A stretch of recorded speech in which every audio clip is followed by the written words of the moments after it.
పెళ్ళైనా పండగైనా వేడుక ఏదైనా పట్టు చీరల ప్రత్యేక వేదిక వారాహి సిల్క్స్.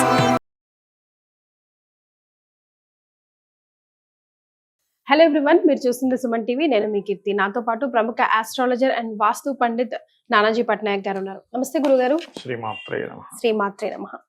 జనరల్ గా మన అందరికీ కూడా అద్దె ఇళ్లలో సొంత ఇళ్లలో ఉన్నా కూడా గురుగారు పూజ గది ఎక్కడ ఉండాలి అన్నది ఎప్పుడు క్వశ్చన్ మార్కే. అంటే జనరల్ గా కిచెన్ రూమ్ పక్కనే ఉంటుంది, కానీ ఆ ప్లేస్ లేని వాళ్ళకి, అంత విశాలంగా ఇల్లు లేని వాళ్ళకి కిచెన్ రూమ్ లో ఒక గూడు లాగా పెట్టుకుంటారు కదా, అది ఎంతవరకు కరెక్ట్, రాంగ్, ఎలాంటి ఫలితాలను ఇస్తుంది అన్నది తెలుసుకుందాం. సో క్లియర్ గా బోర్డు మీద కూడా గురుగారు ఎక్స్ప్లెయిన్ చేసి ఇది నేను మీకు ఇక్కడ చూపిస్తున్నటువంటిది ఏదైతే ఉందో ఇది నార్త్ ప్లానింగ్, అంటే నార్త్ సెంటర్ డోర్ ఉన్నటువంటి ఇల్లు. ఇది తీసుకుంటే కనుక మనకి ఇలా లోపల ఎంటర్ అయిన తర్వాత ఇది నార్త్ పెట్టుకోండి, ఇది తూర్పు, ఇది పడమర, అంటే ఈస్ట్ వెస్ట్ సౌత్ నార్త్. ఈ లోపలికి ఎంటర్ అయిన తర్వాత సర్వసాధారణంగా ఆగ్నేయంలో పెట్టుకుంటారు కిచెన్. ఎవరైనా కూడా ఒక 2 బెడ్రూమ్ వేసాం మనం ఇక్కడ ప్లానింగ్. నైరుతిలో ఒక బెడ్రూము, అంటే వాళ్ళరేపు అందరూ నైరుతిలో కట్టుకుంటారు, కానీ శాస్త్రంలో ఎక్కడ నైరుతిలో కట్టాలని రూల్ ఏం లేదు. శాస్త్రంలో చెప్పినటువంటిది ఏంటంటే నైరుత్యత శస్త్రగారు అన్నారు, అంటే మన శస్త్రాలు మన పనిముట్లు పెట్టుకోమన్నారు, గర్భవతిని పడుకోబెట్టమని చెప్పారు. కానీ రాను రాను ఏమైపోయిందంటే అది నైరుతిలో కూడా మాస్టర్ బెడ్రూమ్ వచ్చేసింది. దోషం అయితే ఏం కాదు, సౌత్ లో పెట్టుకోవాలి. యాక్చువల్ గా సౌత్ దక్షిణే సయంతత అన్నారంటే దక్షిణం వైపు తలబెట్టుకుని నిద్రపోవడము, దక్షిణంలో బెడ్రూమ్ పెట్టుకోవడం అని చెప్పారు. కానీ తప్పేం కాదు. ఇక్కడ మనం నైరుతిలో ఒకటి ఇచ్చాము, అంటే జనరల్ గా ఇప్పుడు ఉన్నటువంటి బయట ఉన్నటువంటి స్థితి పరంగా చూసుకుంటే నైరుతిలో ఒకటి ఇచ్చాము, ఇక్కడ ఒకటి ఇచ్చాము, ఇక్కడ ఒక కామన్ బాత్రూమ్ ఇచ్చాము, దీనికి ఒకటి ఇచ్చాము, ఇక్కడ ఒక బాత్రూమ్ ఇచ్చాము కామన్ బాత్రూమ్ లాగా, లేకపోతే ఈ రెండింటికి కలిపిచ్చాము, ఇక్కడ ఒక బాల్కనీ. అయితే కామన్ గా ఇవాళ రేపు చిన్న చిన్నవి, నేను ఎందుకు డబుల్ బెడ్రూమ్ గీసాను అంటే మీరు చిన్న గది అన్నారు, చిన్నిళ్ళు.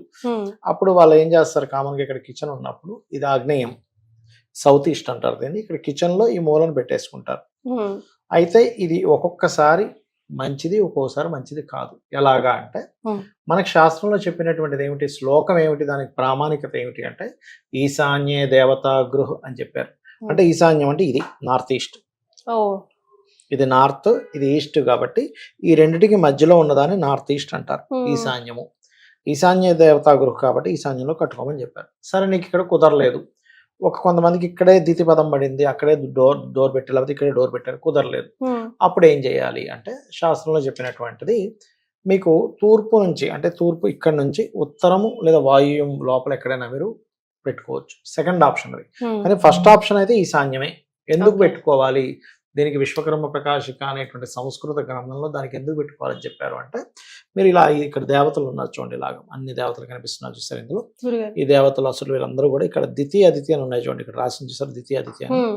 వీళ్ళిద్దరు పని ఏమిటంటే, మనం ఈశాన్యంలో దేవతా గృహం కట్టుకున్నప్పుడు వారు మనం చేసే పూజకి సంబంధించింది ఏదైతే మనం సంకల్పం చెప్పుకుంటామో, దేవతను ఆవాహన చేస్తామో, మన ప్రాబ్లం చెప్పుకుంటామో మనం చేసేటప్పుడు, ఈ రెండు ద్వితీయ అదితి అనేటువంటి పదాలు రెండు కూడా కశ్యప ప్రజాపతి యొక్క భార్యలు వాళ్ళిద్దరు కూడా.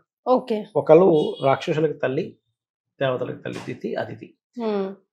వాటి పని ఏమిటంటే, ఆ పదం యొక్క పని ఏంటంటే మనం చెప్పే సంకల్పం, మనం చేసే పూజ, మన ఆలోచనని ఈశ్వరుడితో కనెక్టివిటీ చేసేది. ఈశాన్యము, ఈశానుడు దీనికి అధిపతి. అందుకే ఈ స్థానంలో ఎందుకు పెట్టుకోవాలంటారు అంటే, గురువు కేతువు ఈ గ్రహాల అధిపతులు. ఇక్కడ గురుకేతువులు అంటే ఆధ్యాత్మిక యోగం. ఎవరి జన్మజాత చక్రంలో అయినా గురుకేతువులు కలిసి ఉంటే ఆధ్యాత్మిక యోగం ఉంటుంది వాళ్ళకి. సహజంగా వాళ్ళకి స్పిరిచువల్ ఇన్క్లినేషన్, స్పిరిచువల్ ఎన్లైన్మెంట్ ఎక్కువ ఉంటుంది వాళ్ళకి. జూపిటర్ కేతువు కలిస్తే, ఈ జూపిటర్ కేతువు ఉండేటువంటి ప్లేస్ ఈశాన్యం అంటే, అందుకని ఇక్కడ పెట్టుకోవాలి శాస్త్రపరంగా. కొంతమంది తెలియక ఈశాన్యంలో బరువు అవుతుంది అంటారు. అసలు బరువు అనేది కాదు, అలా అయితే ప్రతిదీ బరువే. మరి ఇల్లు కట్టేదే కదా. ఈశాన్యంలో ఎందుకు బరువు, ఎప్పుడు బరువు అవుతుంది అంటే, మెట్టులాగా కడితే ఈశాన్యంలో ఎత్తే బరువు అవుతుంది. మెట్టు కట్టకుండా చెక్కతో చేయించుకున్నది మనం పెట్టుకుంటాం కదా, స్టాండ్ లాగా పెట్టుకొని అలా పెట్టుకోవచ్చు, తప్పేం కాదు. ఇక్కడ ఒక గది కట్టుకోవచ్చు, తప్పేం కాదు. అయితే ఇక్కడ మన విషయానికి వస్తే, ఇప్పుడు ఇక్కడ ఇది శక్తి చక్రం అంటారు. ఈ శక్తి చక్రాన్ని అప్లై చేసేదైనా ప్లానింగ్ లో అప్లై చేసినప్పుడు ఇలా జోన్స్ 16 జోన్స్ డివైడ్ అవుతాయి. డివైడ్ అయినప్పుడు ఒక్కొక్కసారి ఏమవుతుందంటే, మనకి ఆగ్నేయం ఈ బ్రహ్మస్థానం నుంచి, ఇలా బ్రహ్మస్థానం ఓపెన్ ఉండాలి ఎప్పుడు కూడా ప్లానింగ్ లో. చాలా మంది తెలియక ఇక్కడ కూడా పిల్లర్స్ వేస్తారు, వేయకూడదు. ఇలా బ్రహ్మస్థానం వచ్చినప్పుడు ఇలాగ జోను స్థానం నుంచి ఇలా వెళ్తుంది. ఇది సౌత్ ఈస్ట్ జోన్ అయింది అనుకోండి, మూల ఇలా వెళ్ళినప్పుడు ఇక్కడ ఈస్ట్ సౌత్ ఈస్ట్ వస్తే తప్పేమీ లేదు. ఒక్కొక్కసారి ఏమవుతుందంటే టిల్ట్ ఇటు తిరుగుతుంది ఇల్లు, 10 degrees 20 degrees 30 degrees అట్లా తిరిగినప్పుడు ఇక్కడ ఉండే సౌత్ ఈస్ట్ ఇటు వచ్చేస్తుంది. ఇది సౌత్ ఈస్ట్ అవుతుంది, ఇది సౌత్ ఈస్ట్ అవుతుంది. అంటే ఈ జోన్ ఇటు తిరిగింది టిల్ట్ వల్ల క్రాస్ అయినప్పుడు ఏమవుద్ది, ఇది సౌత్ ఈస్ట్ వస్తే సౌత్ ఈస్ట్ లో పనికిరాదు పూజ గది అని చెప్తుంది శాస్త్రం. ఎందుకు అంటే ఇక్కడ 2 కారణాలు. ఇక్కడే సింక్ పెట్టుకుంటాం, ఇక్కడ గోడ ఎత్తు పెంచలేదు అనుకోండి, ఇక్కడ ఏదైనా ఇలాగా ఈ సింక్ వాటర్ అంతా ఈ పూజ దానికి పడుతూ ఉంటుంది అనే కోణంతో ఒకటి వద్దని చెప్తుంటారు చాలా మంది. రెండవది సౌత్ ఈస్ట్ కనుక ఈ రూమ్ లోకి వచ్చేస్తే మీరు చేసే పూజా ఫలితం ఏది కూడా ఫలించదు. చాలా మందికి పూజలు ఎందుకు ఫలించవంటే దోషాలు జరుగుతున్నాయి.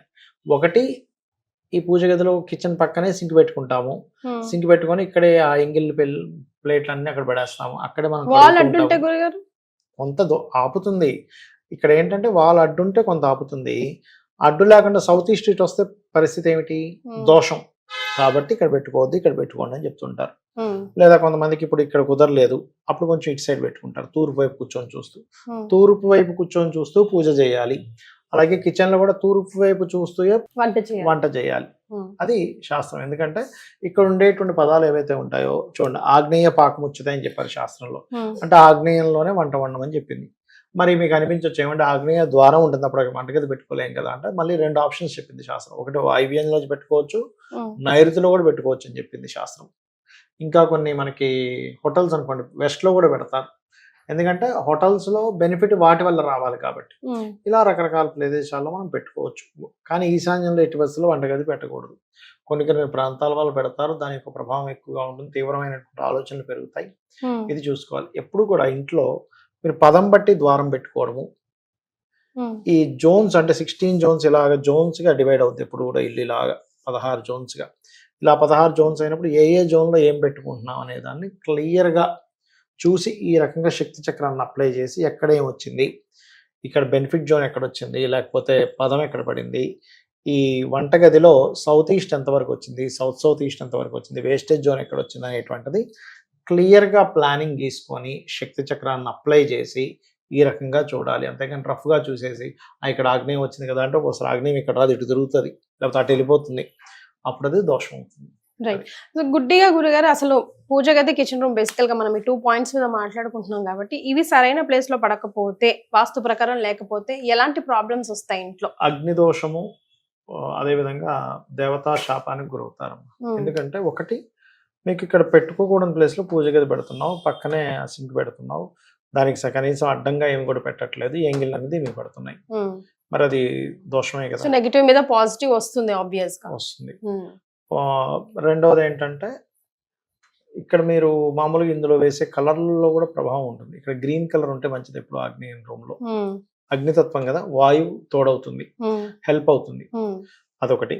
రెండవది ఏంటంటే ఇక్కడ ఈశాన్యంలో కట్టేటప్పుడు కూడా గట్టు కట్టుకోకుండా చూసుకోవాలి. రెండవది తూర్పుకు చూస్తూ, చాలా మంది తెలియక ఏం చేస్తున్నారంటే ఆలయాల్లో వెస్ట్కు ఉంటుంది కదా విగ్రహం అని, ఇంట్లో వెస్ట్ లో కట్టుకుంటున్నారు. అది ఆలయ నిర్మాణం, ఆగమ శాస్త్రం పరంగా వెస్ట్కే ఉంటుంది విగ్రహం. అక్కడ మనం తూర్పుకి వెళ్తూ వెస్ట్ లో ఉండే విగ్రహాన్ని చూస్తాం. ఇంట్లో గృహ నిర్మాణం వేరు, ఆలయ నిర్మాణం వేరు. అది ఆగమ శాస్త్రం పరంగా కడతారు, ఇదేమో దీని వాస్తు వేరు. ఇది తూర్పు వాళ్ళకు ఉండాలి, మనం వెస్ట్ లో కూర్చొని తూర్పు వాళ్ళు చూస్తూ పూజ చేయాలి. ఇంకోటి, చాలా మంది ఏంటంటే తలుపులు పెట్టరు, కొంతమంది తలుపులు ఖచ్చితంగా పెట్టాలి దేవుడి గది.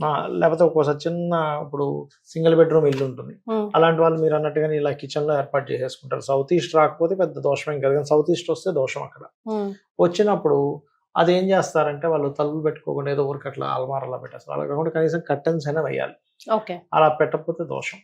రైట్.